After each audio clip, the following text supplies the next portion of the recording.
our staff, council, and residents adapting to our teleconference format due to the COVID-19 pandemic.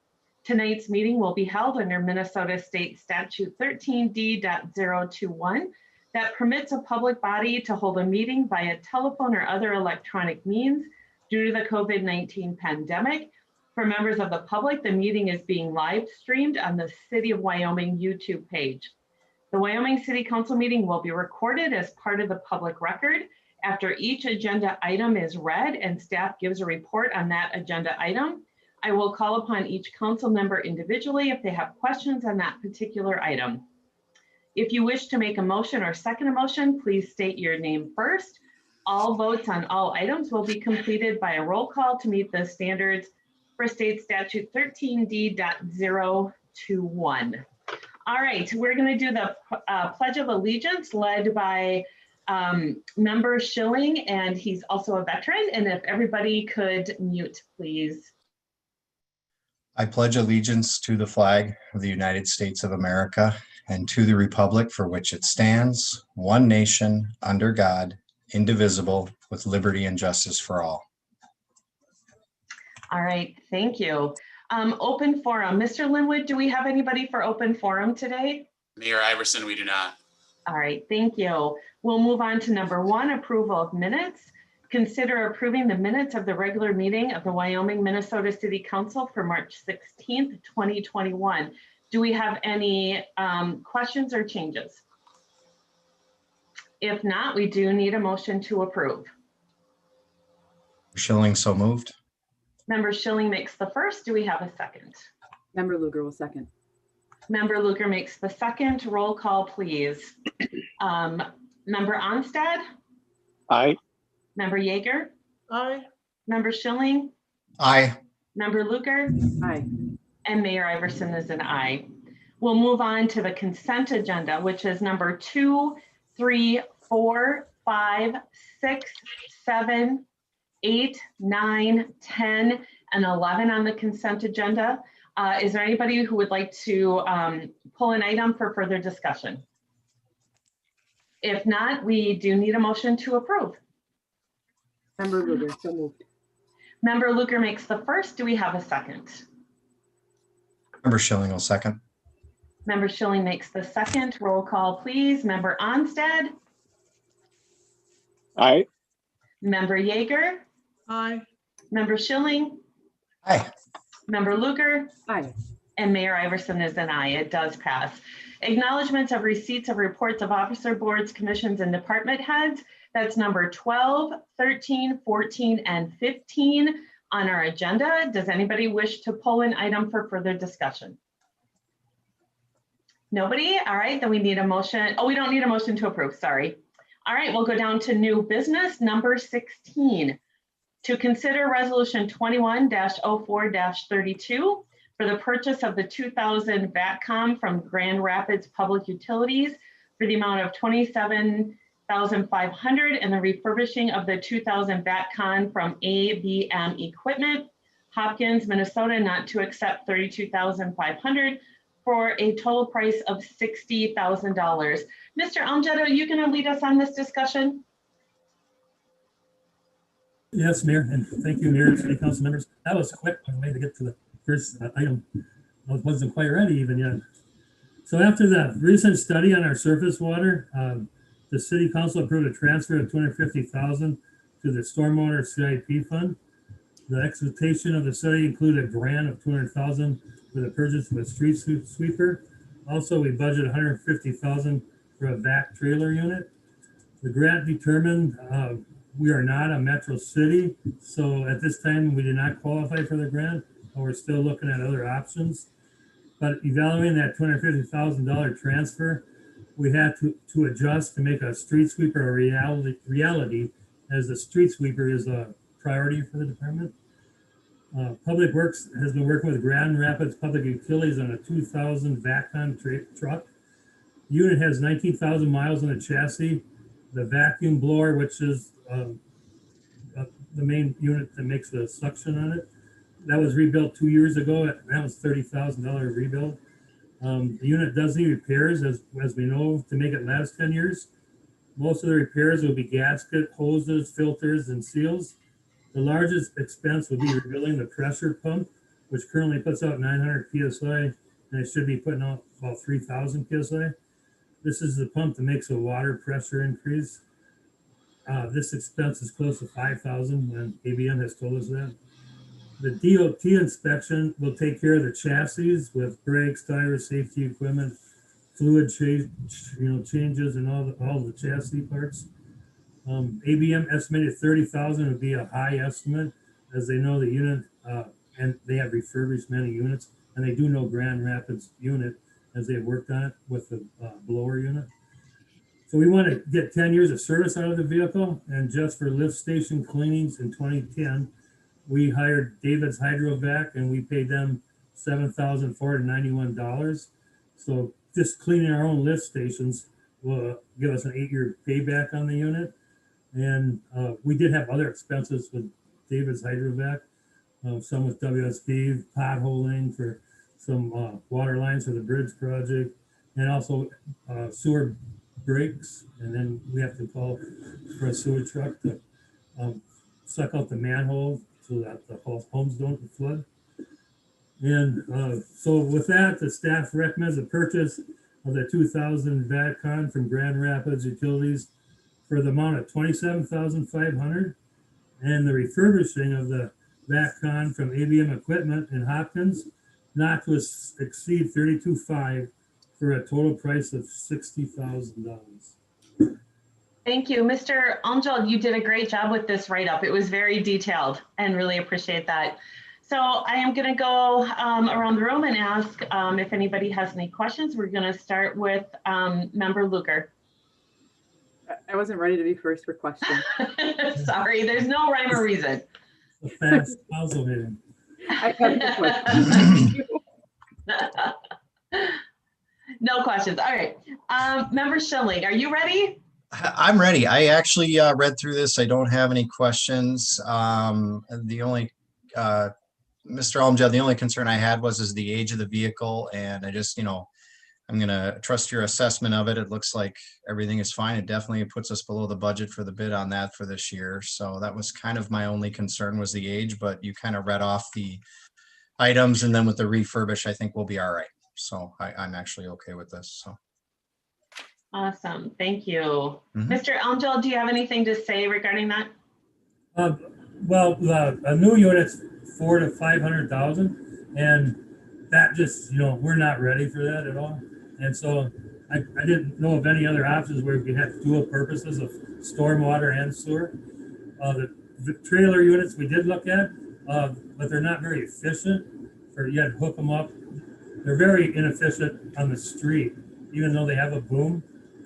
They take up a lot of room by the time you park it with your pickup and then have the boom extended to the manhole. And as we drove up there, looked at the unit, they seemed very honest. It was through Minnesota Rural Water Association, they're selling it. And so that's a very good outfit. And so I felt comfortable. And the mileage is 19,000 miles. Yeah. Yeah, it looks good. The only concern I had, not really a concern, more of a question, was the age of it. And I know we use these where I currently work as well, and they're definitely worth their buck. So, all right, thank you. All right, thank you. Member Yeager? Okay, if the trailer was not very efficient, why was it proposed in the first place? Totally because of the cost of a new Vector unit. They're $500,000, so we don't have anything at this time. So that was kind of the main concern, is to have an emergency vehicle. It's much like a fire truck. It doesn't get a lot of hours, but when you need it, you need it. Okay, and then in the packet has examples of service package options. Which one is the city going to be using? So they send us that to kind of give us an idea of, you kind of pick and choose for us, because a lot like I got it right here. The bronze package is the seals, gaskets, filters, and stuff. But some of them are already new, so it would be like pick and choose out of that one. The silver one also the water pump, we know we're gonna get fixed, and that's probably it in that whole list. And then the gold unit is where they take the whole unit apart, everything off the chassis, and put all new on, and it's half price of a new unit. So that costs $250,000 just to have the whole unit taken off and a new one installed. And so we know we're not going to. This is just like our checklist for us to pick out after they send us our service report, and then we pick it out, and then they'll quote it after their inspection. Okay. Where's this going to be stored? But we have recently taken all of the township building and Paxton shop, and we bought racking for the sides of the walls, and we have increased the capacity quite a bit. And I would surely love to have somebody come. You want to come down and look at it? It doesn't look the same at all. We don't have no chemical rooms no more, no mezzanines. That's all gone for vehicle storage. And Okay. All right. So, yeah, I'm also concerned about the age of the truck. Is it going to last 8 years, and how much more money is going to have to be put into the truck after the initial refurbishing? I will be budgeting in stormwater for maintenance of equipment. $10,000 is what I've been budgeting now, because I assumed we were going to have a street sweeper this year. So I'd probably double that to 20 for annual budget, because both units, street sweeper and Vector truck, have a lot of moving parts and gaskets and seals, and they are expensive. I'm not going to deny that. And that would be the starting point for us. Not that we'd use the whole $10,000 for the truck, but I would like to have it in there, because you just never know. Okay. And then what happens when this truck gets too expensive to repair, or 8 to 10 years have passed, whichever comes first? Are we going to be buying a new truck? I would assume that would be the plan, and the way the city's growing is to start budgeting for a new truck. I know it's a lot of money, but it's like I said, it's a piece of emergency equipment for all of our collection systems. So, but I know there's also other Vector money that's going to other entities, but I don't know the answer to that right now. Or we could refurbish the one we have for $250,000. It'd be completely new, except for the chassis. There's options out there, but it's all the budgeting process, I guess, what we're going to do going forward. Will the expense of a new truck be put into the long-range plan? We would look at that stormwater into our capital plan right now. This is a new item in that, so we would probably evaluate what was necessary. Councilmember Yeager, if we were going to look at a trailer, if we were going to actually look at with the growth of the city at that time. So we do have some time, obviously, through that. As Mr. Ellengill has stated, it's probably an 8 to 10 year vehicle at this point, but obviously it'll be fluid in regards to how that truck maintains. Like he said, I think in the evaluation that they've done on it, it appears that even though it is a little older, that it's still in good shape, and the refurb should keep it functioning is the thought. But we'll certainly evaluate that, and if it needs to be added to that long-term plan, it will. Okay. See, my concern is normally, it's the age of the truck, the amount of money we're going to be putting into it, which is going to be more than what we're paying for it, the amount of money we're going to be putting into it over the years. The city replaces this equipment at about 15 to 20 years. So it just seems strange that we would buy a 20-year-old truck. Yeah, it is kind of strange that way if you're thinking, but I was thinking more when I'm looking at the budget. We just had the rate study completed, and it's a new funding coming in on that. And there's no way the city should, out of surface water funds, that we could afford $500,000 for a Vector truck and $250,000 for a street sweeper and another $70,000 for a mini excavator. So out of the three, CIP is always fluent. I mean, you're changing it as you're going, and I just thought it was a good decision to make. Okay. And if this works out, will we then start refurbishing our equipment at 20 years or keep buying new? I can't think of any other equipment we have that has a chassis and then a $250,000 thing on top of it. I don't think we have anything like that. Okay, that's all I had. Thank you. Mr. Almgeld, is there a warranty on this, of the work that they do from this refurb? I would assume not, no. Okay. I didn't And- ask them, but I would Okay, assume. and whoever wants to answer this question, how much are we spending every year on street sweeping? Well, it takes 80 hours and it's $90 an hour, so about $7,200. $7,200 a year is what you're Yes. saying? Spring and then 7,200 in the fall. So that's 14,400, correct? Correct. $14,400? Right. Okay, and you're gonna budget right now $10,000 for that in case something happens to it for the budget? Oh, no, that's the street sweeper. And Yeah, okay, that we have budgeted already for. okay, But for maintenance, the $10,000 is just to replace the brooms wear out and the conveyor belts, and there's a lot Okay, of bearings, grease fittings, all kinds of stuff. okay, and I heard you correctly, you said it was about 400,000 to 500,000 for something like this? For a Vector truck, oh yeah. Yeah. Okay, so it seems like the ROI on this is pretty good.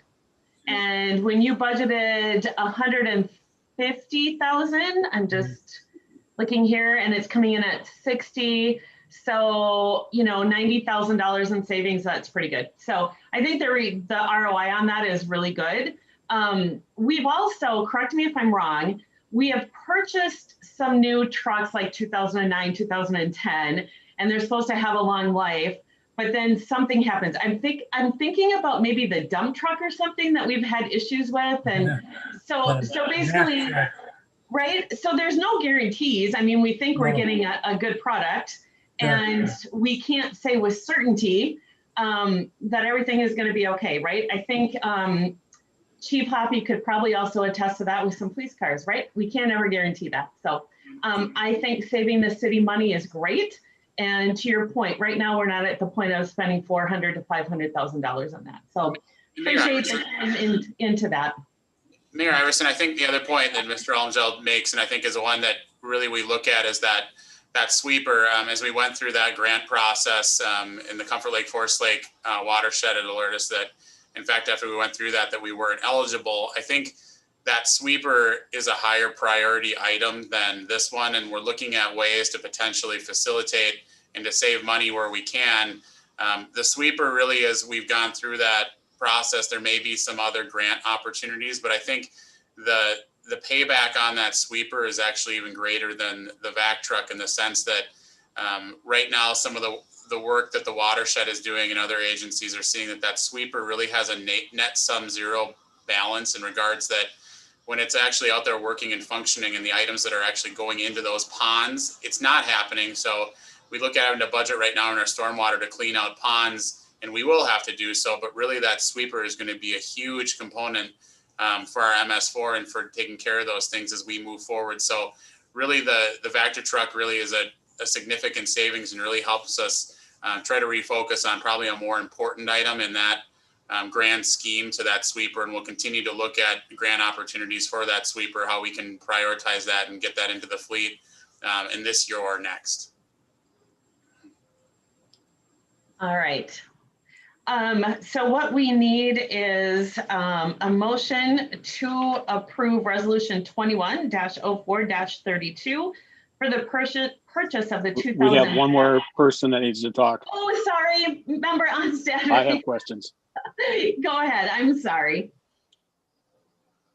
I do have a concern that the price on this unit and the possible longevity, that we're only going to see a return at about the end of the life. After, we're not going to see any positive return at about savings of, what is it, $7,500 a year, having rented equipment or renting a service. And it just doesn't seem like that's a really good return on investment. Is there other places that we would use it that you're not accounting for in that 7,500? Absolutely, Councilmember Unsid. Mark from WSB there, they had when they were doing the bridge project, they had the pothole. We had to hire a Vac Davies Hydro, the pothole down to find the pipes for the water and sewer, and it's called potholing. It's where you take that you understand, okay? And then you pothole down, and then also just this last 3 weeks ago, we had the sewer back up on Railroad. We had a Vector truck come in once to take the sewage out of the manhole, put it into our lift station, with the truck while we were evaluating what was wrong. And then we had yet another one come back to clean the lift station. So we spent another $1,800 there just for cleaning of the lift station because mud and stuff gets into them after you fix the pipe. And you don't want them to go through your pumps, which are 10,000 each. So you clean the lift station. So there's lots of extras that I did not include in that $7,900.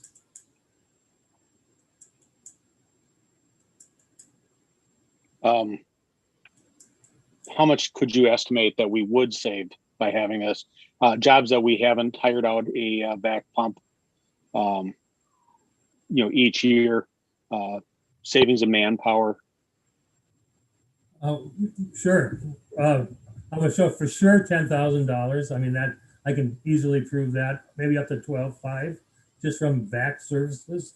But also, when you have a vac truck come, you can't let them in our lift stations, collection systems without a staff person with them. And so we have a staff person going with them anyway, actually just watching and opening the locks, turning off the alarms. And so we'd have one person in the back truck, and then, so you'd actually increase by one for the maintenance of the lift stations because you want 2 people there all the time for safety with a back truck. But I guess that's the answer I could give you on labor. But right now we borrow a trailer from the wastewater treatment plant, and it's like a 1950 trailer. And it's something else to see, and that's what we use to clean our sewer lines. And they have a vac truck, of course, too, but it's very inefficient for us to get it because we have to bring it back every night, clean, and by the time you go get it, use it, clean it, drive it back, it's 2-3 hours right there, just trying to get the truck to use. And if we're in use of it and they have an emergency, we have to give it up and give it to the commission if they do have an emergency. And it's just for sanitary sewer. You can't use it on surface water. Like we're going to clean all of our catch basins and stuff with this truck. That's all I can think of right now. Is it possible that, if we have this thing in service and a neighboring community needs to use it, or is it possible for us to rent it out or to provide services to neighboring communities with something like this? We'll help out any neighborhood communities, but we would go with the truck. We won't want to borrow our equipment out. It's specialized equipment. I mean, you can kill yourself with one of these if you don't know what you're doing, because the jet pressure can cut you in half, Basically, I'm saying is, would we be able to use the truck to recoup some of the value from other cities? Yeah, we would have it on the fee schedule. Or is that not possible? So if somebody wanted to use it, we could charge them what's on the fee schedule. Yeah, I don't necessarily know if that'd be something that we go in though, because we need agreements with cities in place, and there's a lot of different consideration these days that the League of Minnesota Cities Insurance Trust has to. You have to have a lot of different things in place to actually even share equipment anymore. I think in emergency situations, surely we could utilize it for other communities, but that really isn't the case. I know Chisago City, they recently purchased one of these trucks from Woodbury about the same year to use it because they're simply like we were to try to utilize it and get by for a period of time because they just don't see those efficiencies either up at that wastewater sewage treatment plant with either the trailer or the existing vac truck. But it would be difficult, Councilmember Olmsted, to really share it out as a cost recovery component with other municipalities. Yeah, I was just thinking along the lines of how we use our fire trucks to assist other cities. Right. And I think in a situation, if there's an emergency, Mr. Olmsted, you probably would be of service in another city. It would just be our employees operating it is all. Correct, that's correct. We're here to help. All right. Anybody have any further questions after this discussion? Chief Hoppy, were you raising your hand? No, okay. All right. All right. So with that, we do need a motion to approve Resolution 21-04-32 for the purchase of a 2000 VACCon from Grand Rapids Public Utilities for the amount of $27,500 and the refurbishing of the 2000 VACCon from ABM Equipment, Hopkins, Minnesota, not to exceed $32,500 for the total price of $60,000. Do we have a motion to approve? Member Luger, so moved. Member Luker makes the first. Do we have a second? Member Schilling will second. Member Schilling makes that second. Roll call, please. Member Onstad. Nay. Member Yeager. Nay. Member Schilling. Aye. Member Luker. Aye. And Mayor Iverson is an aye. To clarify, that's a 3-2. All right, number 17, to consider a Wyoming City Council work session on April 28th, 2021 at 6 p.m. Mr. Linwood, do you want to talk about that? Certainly, Mayor Iverson, members of the council. Well, we're requesting a council schedule a work session on April 28th at 6 p.m. For reason being is we'd like to go over the council with 3 different discussion items. One being a kind of our continued discussion on that blighted junk property policy ordinance. We have the existing, but we'd like to continue to review that with council. How to researching, I guess we've been doing some research and looking at approaches that can be a little more proactive and effective with our city. We did, Chief Hoppy did release a video, or we did release a video that Chief Hoppy made yesterday regarding kind of a City 101 series regarding that cleaning up of property. So we'll look at proactive things like that, but this is really to go through some of the options that we have on that. The second one would be a continuation of discussion on race and equity training. Staff has collected some information from the League of Minnesota Cities and really just to get some direction from the council on what kind of the training they'd like to see with this, since there are numerous trainers and offerings out there. And then the last one being the American Rescue Plan. This is similar to the CARES dollars that we had received previously last year, but it'll be a different amount. The uses, the time frame that we can use it will be changing. The guidance is still coming out on this right now. It's still a bit murky. We're hopeful by that 28th work session that we'll have a lot more detail to explain to the council and start having some discussions on how we may want to utilize those funds. All right, any questions? No questions. Does everybody have April 28th open, which is a Wednesday? I'm available. Okay, looks like yes, everybody's available at 6 p.m. Okay, so we need a motion to approve the city work session on April 28th, 2021 at 6 p.m. I'll make that first motion. Do we have a second? Member Schilling will second. Member Schilling makes that second. Roll call, please. Member Yeager. Aye. Member Onstad. Aye. Member Luger. Aye. Member Schilling. Aye. And Mayor Iverson is an aye, so that does pass. We'll go into council reports. We'll start with Member Luger. I attended the Park Advisory Commission meeting last night.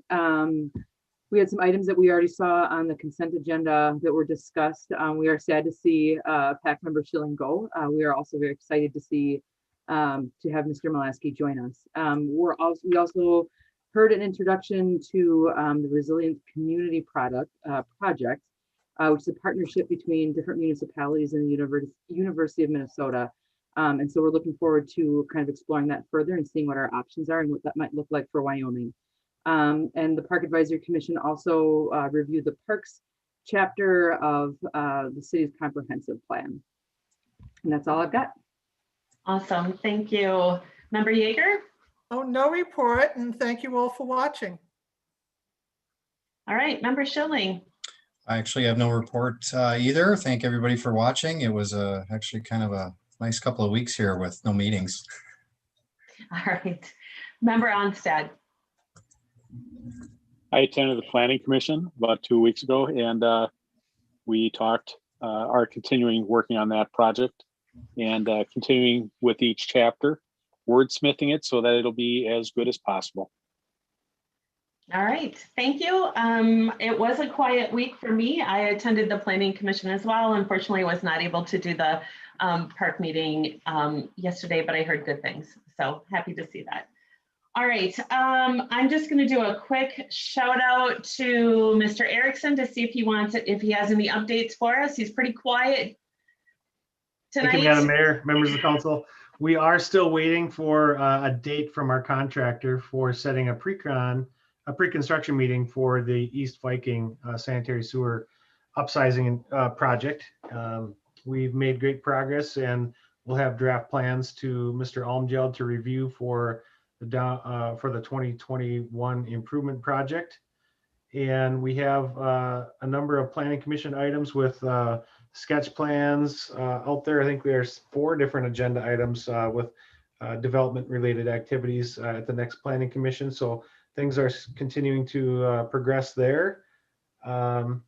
We will likely be moving here forward relatively soon with the 2020 improvement project that has just some minor remaining work, mostly restoration. The contractor will be getting access out there as soon as road restrictions are lifted. We expect that to be taking place here within the next couple of weeks. And so we should be buttoning that project up as well. So yeah, lots happening, but everything is coming along very well.